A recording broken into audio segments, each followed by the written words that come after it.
લક્ષ્ય ન્યૂઝ, એક નજર, એક લક્ષ્ય. ડભોઈ ઔદિચ્ય ટોડક બ્રાહ્મણની વાડી ખાતે યજ્ઞોપવિત બદલવામાં આવી. રક્ષાબંધન પર્વે આજે ડભોઈ અને તાલુકાઓના બ્રાહ્મણો દ્વારા ઔદિચ્ય ટોડક બ્રાહ્મણની વાડી ખાતે યજ્ઞોપવિત બદલવામાં આવી હતી. શ્રાવણી પૂનમ એટલે આમ તો રક્ષાબંધનનો તહેવાર તરીકે ઉજવવામાં આવે છે, પરંતુ એ દિવસે બ્રાહ્મણો દ્વારા જનોઈ બદલવાનો રિવાજ પણ છે. સમગ્ર વર્ષ દરમિયાન બ્રાહ્મણો આ દિવસની આતુરતાથી રાહ જોતા હોય છે. પૂનમના દિવસે બ્રાહ્મણો એક જગ્યાએ ભેગા થઈને શાસ્ત્રોક્ત રીતે વિધિ કરીને જનોઈ બદલતા હોય છે. ડભોઈ સહિત સમગ્ર રાજ્યમાં શ્રાવણ માસની પૂર્ણિમા, જેને શ્રાવણી પૂનમ તરીકે ઓળખવામાં આવે છે, તેની ધર્મભાવ સાથે ઉજવણી થઈ રહી છે.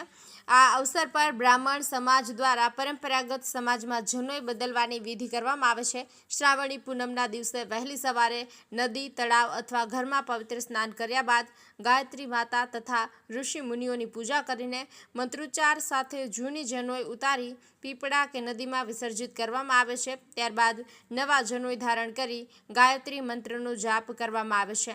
આ વિધિનો મુખ્ય હેતુ આત્મશુદ્ધિ, ધાર્મિક સંકલ્પનું પુનર્નવીનીકરણ અને વેદાધ્યાયનો આરંભ છે. જનોઈના 3 દોરા પિતૃ ઋણ, દેવે ઋણ અને ઋષિ ઋણના પ્રતીક માનવામાં આવે છે.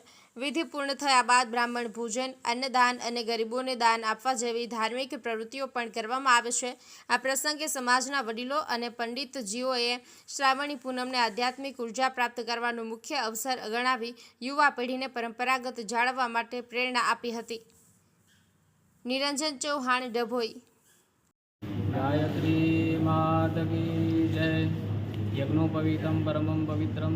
યજ્ઞોપવિત એ પરમ પવિત્ર છે અને પવિત્રતાથી જ ભગવાન ખુશ થાય છે, પ્રસન્ન થાય છે.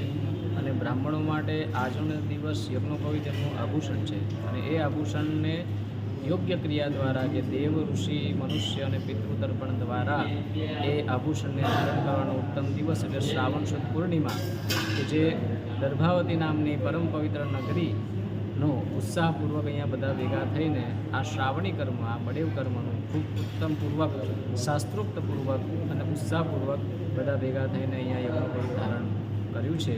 એ ક્રિયા બદલ આ જે બધા ઔદિક ટોળક બ્રાહ્મણવાડી છે એ બધા જે સભ્યો છે એ બધા Incoming call from Mina.1 identified by